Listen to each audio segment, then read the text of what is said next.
Yeah, I'm excited to have you on. We had a good time hanging out at Agency Con, but for the people that have not heard of you yet, tell us who you are, what you do. Yeah, so my name is Kleinjan. I have a small local SEO agency in Sioux Falls, South Dakota. We deal with a lot of brick and mortar service-based companies. Small staff. We got three others besides myself. We really focus in on businesses that want phone calls, they want leads, they want prospects, so that their sales staff can go out and talk to their customers and close deals. Awesome. And how'd you get started? Well, it's kind of a long story. My college degree is elementary education. When I got out of college, my first job was doing credit card collections, which was awful. But it was really great training for my next job because I was on the phone for about 10 hours a day, having difficult conversations with people. My next job was as a salesperson for a company that sold wheelchair accessible vans. And as a salesperson, I learned pretty quickly, that the easiest way to get more sales was to get more leads. And so I went to the owner of that company. His name was Bob. I said, Bob, hey, what can I do to help? I knew we were doing Google AdWords, and that's where our leads were coming from. He said, well, I got AdWords locked down, but you can go talk to Adam, who had built our website from scratch on PHP. Go talk to Adam and see what he says. So I went and talked to Adam, and Adam sent me the link to the Wikipedia article about SEO. And so I think it was kind of like a BS test, like the web developer goes like, hey, sales guy, do you actually want to help, or do you just looking for an easy path here? I read the article, clicked on some blue links, went back and talked to Adam. Within a week, I had FTP access. He was coaching me on how to make changes in PHP and that kind of stuff. And that's how it got started. I started my agency about 6 years later in 2009. And that's when we started focusing in on the local businesses that need that lead generation. And I always tell prospects that story, actually, because the reason that most small business owners want SEO, the real reason, is the same reason that I started doing SEO. They want more leads, they want more sales. And I think a lot of times we confuse them with the rankings, the traffic, all the metrics that are important for our work. But they're not so important to that business owner that just wants more leads and more sales and is dreaming about buying a lake house or the new Cadillac, whatever, And so that's what we try to do. Very cool. Well, Pete, I want to jump right in to kind of talk about. I want you to share about that infamous state sales tax audit. When you in the early days of the agency. Can you tell us a little bit more about that? Yeah, and in hindsight, it's a good story and a great learning experience. At the time, it was within a year or two of starting my agency.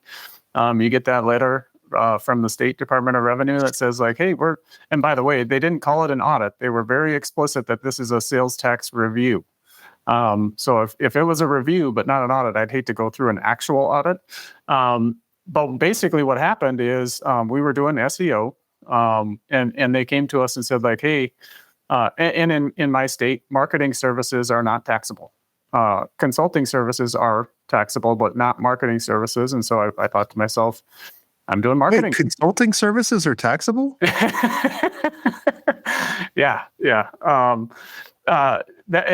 So maybe like the headline for this story is talk to your bookkeeper, talk to your CPA about the local nuances of the tax situations where you're doing business. Wow. So I get the letter, and fortunately I had a bookkeeper, and I said to the bookkeeper, hey, like, take care of this for me. And it was pretty painless from like a, what do you need from me standpoint? Because the bookkeeper dealt with most of it. But at the end of the day, they said basically, you're going to, and it was over 5 figures, more than 10 grand. You owe the state 10 grand. Well, at that point in my life, and even that's a lot of money. Yeah. And so, especially when you're not expecting that. Right. Yeah. And no, like anybody you talk to that does SEO that I tell this story to, they're like, what? And so kind of the outcome of it is I had to write a big check, which sucked, but it was a good learning experience. The state actually put 2 paragraphs into their state sales tax guidelines that you can go find on the internet, their PDF documents, basically saying that if you are working to improve visibility on search, that is a taxable thing. And if you are building links, that is a taxable thing in my state. And so, and the language that they used was terrible. Like, it doesn't make any sense to somebody who's doing search engine optimization.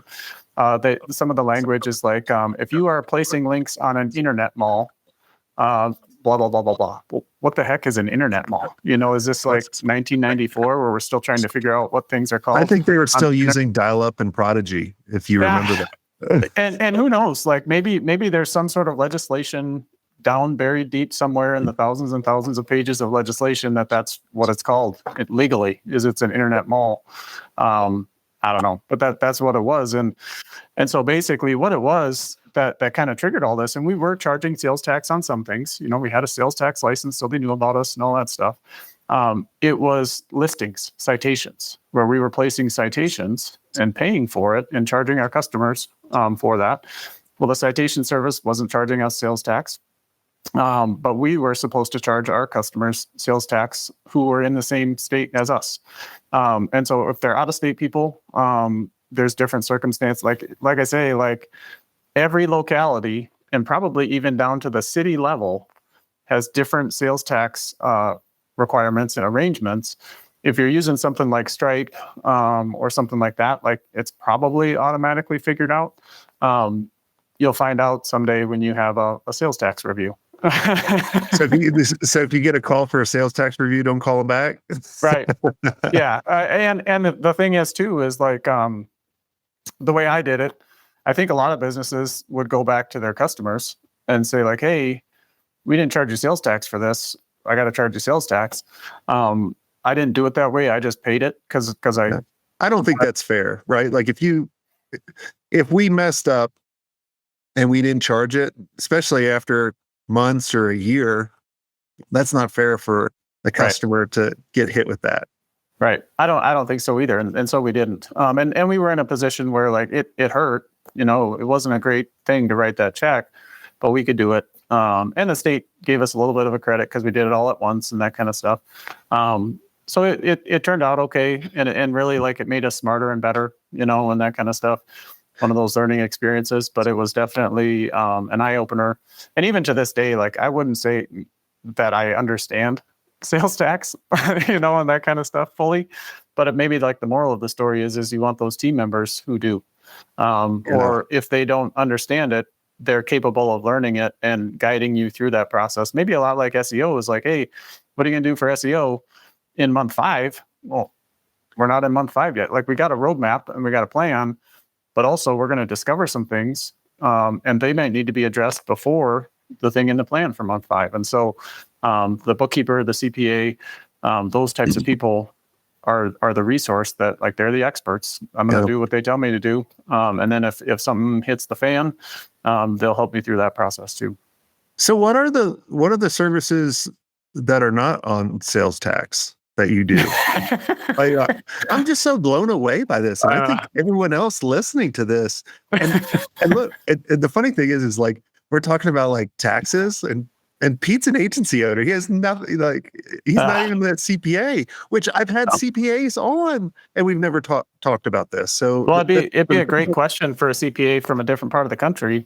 Say like, hey, is this a thing? Did you know about this? And show them the actual guideline and say like, hey, and outside of SEO, that guideline makes absolutely no sense. And the thing that's frustrating for me as, like, a little guy, I know for a fact that there are massive companies that are doing these same services and not charging sales tax. And I've had it during prospecting calls and during client calls that, like, hey, why are you charging me sales tax for this? I had a meeting with so-and-so and they said that shouldn't be taxable. Yeah. And then I get to tell them, like, well, it is, because I had to write the check for that service. And so, well, I'd never heard of sales tax on consulting or marketing services, right? Like, sales tax is always on, an item.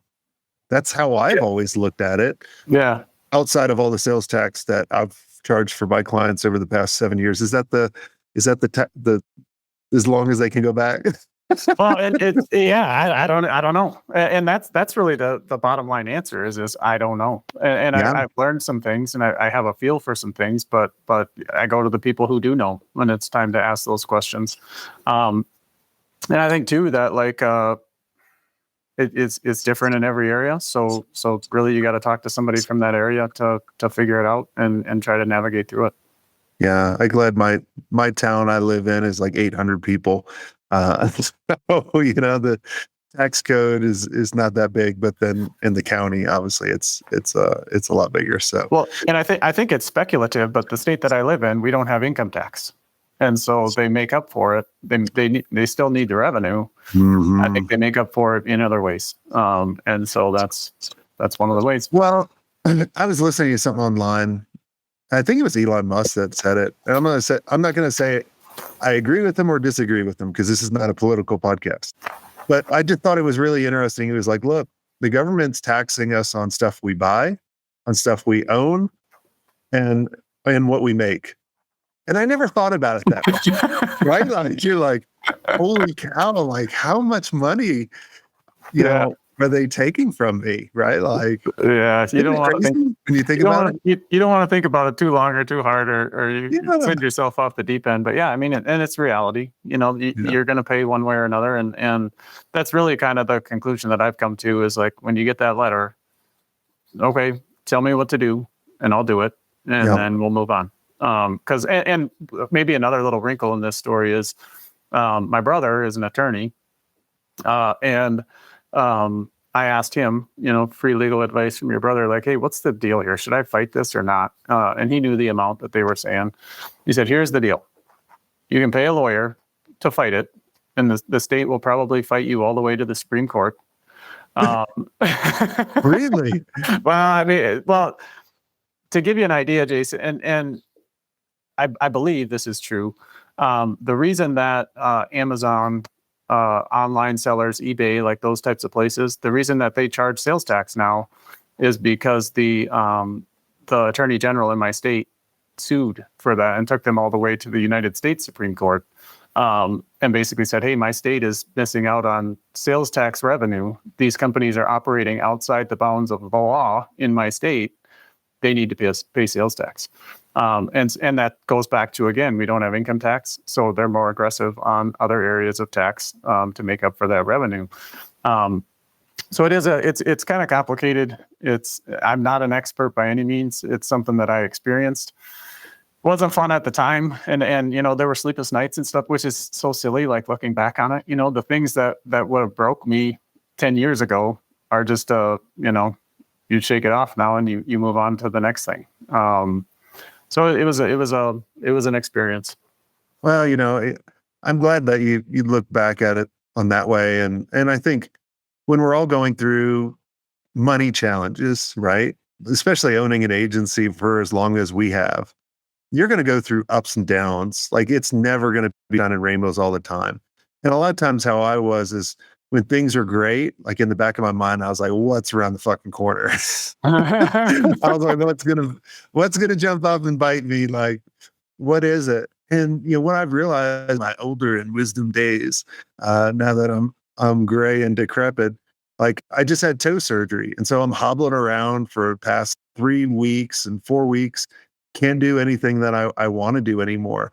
And at the end of the day, you're like, I don't care about money. Like all I care about is, can I do the cool stuff I want to do? Like health, right? Like that's all I care about. And like when you start thinking about things like that, it makes it so much easier to run a business, because then you're like, when this shit hits the fan on something, you're like, you could be mad 10 minutes or a half hour and then just go, fuck it, man. It's only money, right? Like, I still got my health and I'll figure it out and we'll get through it. And then I'll learn from it. And like, kind of like you're laughing at this story. You had a lot of sleepless nights and, and you can look back and you're like, that's the dumbest thing. And you're right. Like, and you're just like, I can't do anything. Like, well, and the funny thing about it, and it's probably a lot like what we do as agency owners too, where like, for me in that moment, like I was having sleepless nights. I was talking to my wife about it. I was talking to my brother, the lawyer, about it. Like it was on my mind all the time. Meanwhile, the person from the state, my bookkeeper, the CPA, totally casual, like, oh, another day at the office, like they deal with this stuff all the time, just like we deal with agency stuff. Oh, no big deal. Hey, your Google business profile needs re-verification. We've done that before. Like we can get through it. And meanwhile, they're sitting there going like, whoa, how am I going to make my car payment? How am I gonna, do the next thing that I want to do? And that's maybe something for us to keep in mind too, is like the everyday normal stuff for us as marketing professionals. Might seem like rocket science to our clients. It might seem like junk to our clients. What's the important thing to them, and how do we satisfy their concerns and their needs in a way that is meaningful to them? And if you can do that, like my favorite bill to pay every month is my bookkeeper, because it takes like partly because of that, and then partly because like I spend like 2 hours a month on bookkeeping stuff, and they spend the other 20. Like they do the lion's share of the work because of all the sales tax. Yeah, they got to calculate the sales tax for the 80 like what cities. county are you from? Oh my god! Like when I look at like the professional athletes, like if you looked at kind of their taxes that probably their CPAs work, like is your tax in every state you play or any of that, like that would be a complete nightmare. Yeah.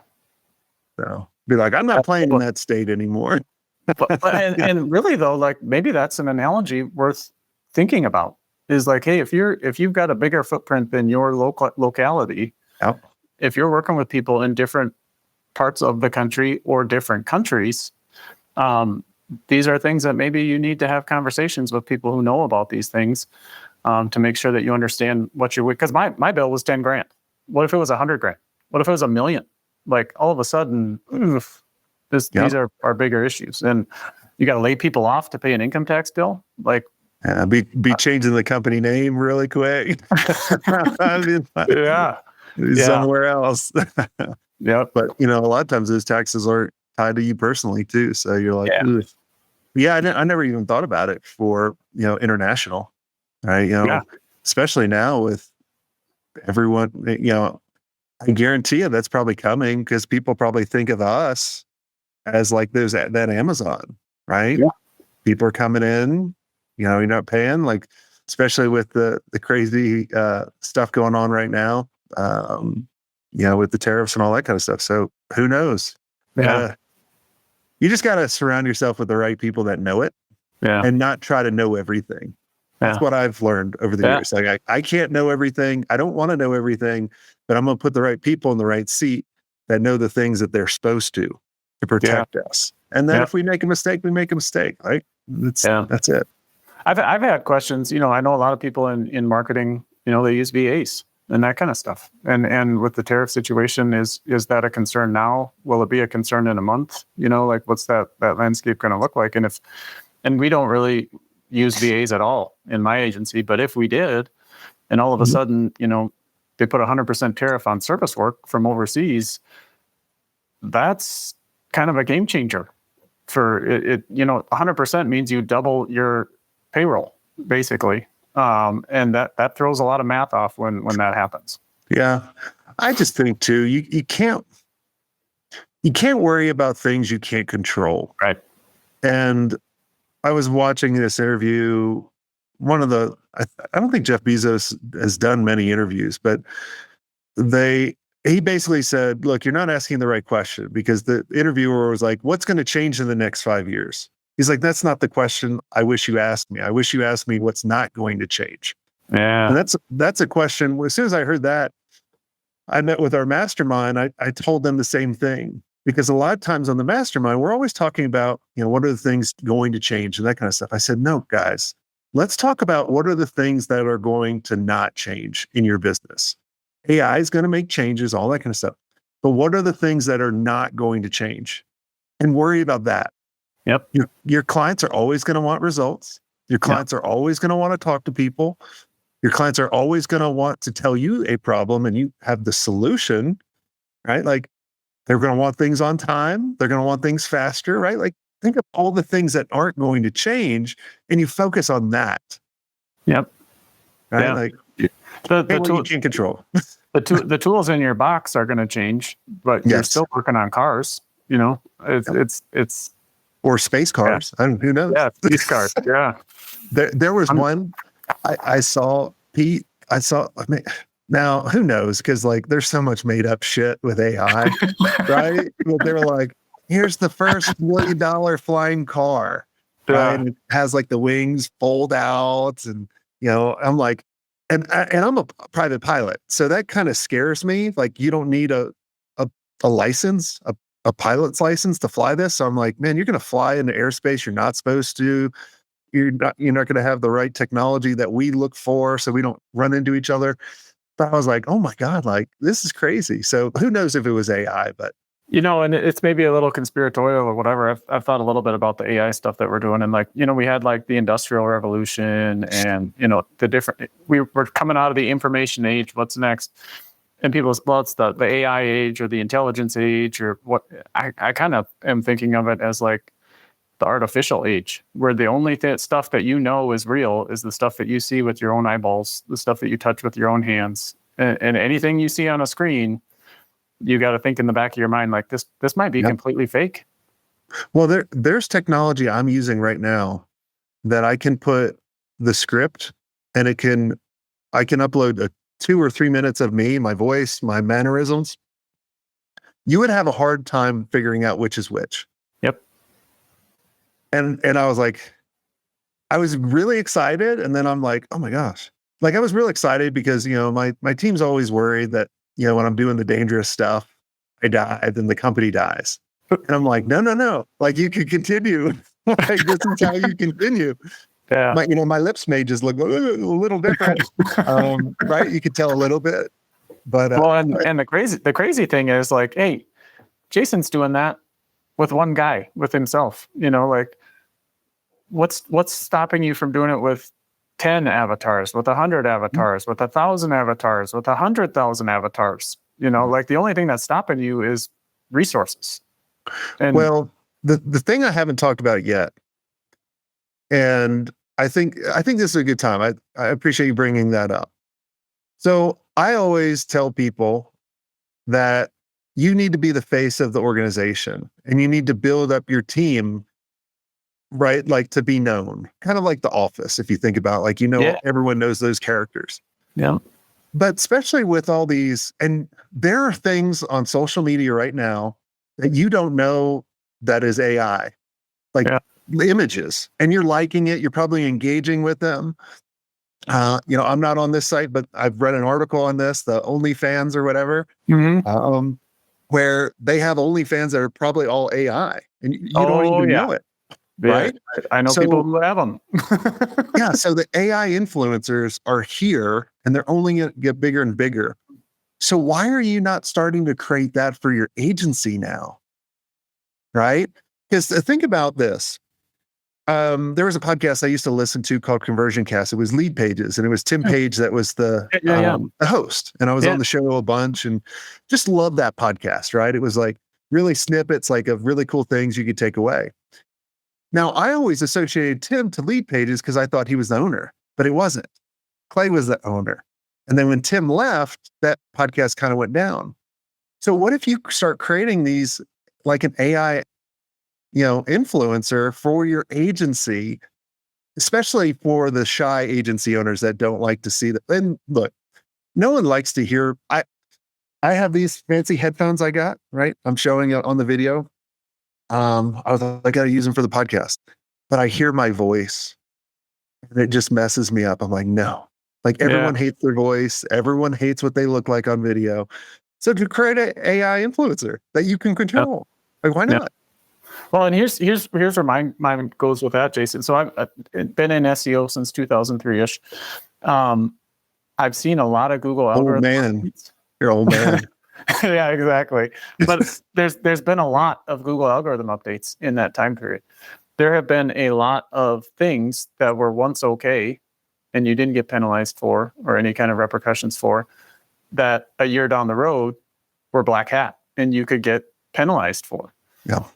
Is that coming with this AI stuff, either through government regulation of some kind, or the platforms themselves start to realize that, like, hey, people don't want to get on Facebook to watch cartoons all day, which is what they are. AI it's not real. It just looks real. People don't want to get on to watch cartoons all day. We're going to penalize those AI content generators because it's actually detrimental to the future of our platform. I don't know. Here's my thought. So when I was a little kid, I would get on Saturdays and Sunday mornings and watch cartoons all day. I want like, Yeah. and so I want to watch cartoon. And so when I think about when I get on social media when I'm scrolling through stuff, I personally don't care if it's AI or not. I just want to be entertained. Yeah. And that's probably true. I think too, Right. the interesting thing is there may be generational components to this Yes. conversation too. The boomers and a little Are you bit calling me a younger. boomer? No, younger than that, people like us Yeah. are and we have two Gen Z employees. Two out of Yeah. our four people here are Gen Z. They are fantastic. But I tell you what, their views on social media are a little bit different than mine. Totally And different. we're doing things on social media, trying some things for my agency. And it's outside my comfort zone. And I they're do pushing. like your videos that you post. Like there was one funny video, like I liked it. It was like it was really cool, especially with your melody. Now that I met you, I was like, oh, this is hilarious. Yeah, and that's one thing. Like, and we call it our social media 10 commandments. Because we're using the AI tools and stuff like that. And like commandment number one for us is it has to be real. Like Yeah. we're not going to go and say like, hey, so and so, one of our people is going to Worlds of Fun in Kansas City this weekend. Take some videos and we'll make it seem like Pete went to Worlds of Fun in Kansas City this weekend. It has to be real. It has to be Oh, authentic, and we can use AI tools and we can do the overlays and that kind of stuff. And that's partly like our video quality maybe is not as good as like the stuff that you put out. But I feel like that's maybe a good thing. Like it's showing that we're yeah. authentic. I'm a small business owner trying to figure out social media, you know. Um, I just loved it because it was real, it was quirky, it was educational. I was like, you hit it on all the parts, right? Like I watched the whole thing, so I thought it was well, great. I hope you so do more of those. you were the guy then, huh? That's I good to was the know. one guy. Yes, it's kind of like when Will Ferrell was getting the what is that Mark Twain Award on like PBS or something. He was like, I want to thank the hundreds watching. So that's cool. Well, Yeah. awesome. Well, Pete, this is a lot of fun. Is there anything I didn't add that you think would benefit the listeners listening in? I think not specifically. I think one of my passions is helping small businesses. And if you're able to help somebody do it, because you never know where it's going to go. We had a person recently who we call it an SEO power hour. They get on and we help them make some changes on their website live on the call. It's a paid I like call. And this person basically had the checkbox checked in the back end of their WordPress that said, "Don't index my website." And Oh my gosh. she had been struggling with this for more than 2 years, trying to figure out why her website didn't show up on Google. And she had asked, and the way that she found me was in a Facebook group, and somebody recommended me. But the other people who replied in the Facebook group were all, "Hey, let's get on a call. I'll do a free strategy session." And for that small business owner, all they hear is like sales call, sales call, sales call, sales Yes. call. Like all she needed was somebody to spend 5 minutes of their day to say, uncheck this box. And we did a lot more than that for her. Yeah. But like the knowledge and abilities that we as agency owners and that our staff and teams have, like we can really help people. And yeah, we got to make money. We have to feed our families and take care of our people too. But like, my gosh, help people. Yeah. I love it. Yeah. I mean, and I'll follow up with that, or I'll end with that is help people and do what you say you're going to do. Mm-hmm. And if you can't do what you say you're going to do, then say that. Yeah. Like, just be like, I would want to hear, wait, hey, I haven't done this before. Like, I'm going to test this out. Is it okay if I test this on you? Yep. Like, it could work, it could not work. If someone told me that, I'm like, okay, yeah, let's. Versus versus the people on LinkedIn. Like, I had this morning. I had this lady that owns an agency hit me up on Instagram, like, hey, you're not getting much engagement on Instagram. And I get it okay. Like, it could probably be better. And she's like, don't you want to fix that? I'm like, so I looked at her profile and she barely has any engagement. And I go, I don't, and I went to her, I said, does this actually work? Like, do you get clients this way? And she goes, oh, yes. And I go, okay, well, good luck with that. And she goes, do you want my help? I go, no, I looked at your profile and you don't have an engagement. She goes, well, oh, that's not the right profile. This is the profile I have people on. And I was like, no, thank you. She kept hitting me up. I finally had to block her. Yeah. I was like, that's Yeah, not helpful. And I think too that like what I always think about like is so in SEO, sorry to drag this on a little bit longer, but like a lot of businesses will approach an agency and say, hey, I need SEO. And the very first thing in the proposal is a brand new website. Yes. It's like, well, are you doing SEO or are you selling websites? And so like sell the thing that you provide that the person needs. And when you can hit that mark, like monthly recurring revenue clients, like people appreciate it and they'll stick with you. That you become that CPA or that bookkeeper where they like paying your bill every month instead of wondering like, boy, I could sure do a lot more with that 1,500. What else could I do with that 1,500 a month? Yeah. If you're providing that value and you become kind of that inner circle person, it's dynamite and it lasts. I always had in our company, I always told our sales team, sell what they need, not what you want. Mm-hmm. And they'll trust you a lot more. Right. You'll get me on a tangent, but we'll just end on that. Pete, thanks so much for coming on the show. It was a lot of fun, and thanks for sharing the tax thing. Like, I'm sure everyone's like hitting up their CPAs right now, and like, holy cow! Like, do I have to pay sales tax? And then, I hope not. God, that's crazy. But thanks for coming on the show. And if you all like the show, make sure you share it out with a friend. And you guys want to be in the know-how and have people around you that can help you out and just guide you in the right direction so you're not doing it all alone. Make sure you go to agencymastery.io, check us out. And until next time, have a swank day. I hope you enjoyed this content. If you want more content like this, make sure you click on the link on the screen or check out your most popular podcast platform where the full episode is there. And until next time, have a swank day. What are you doing? Go check it out. Click on the link. I'll see you soon.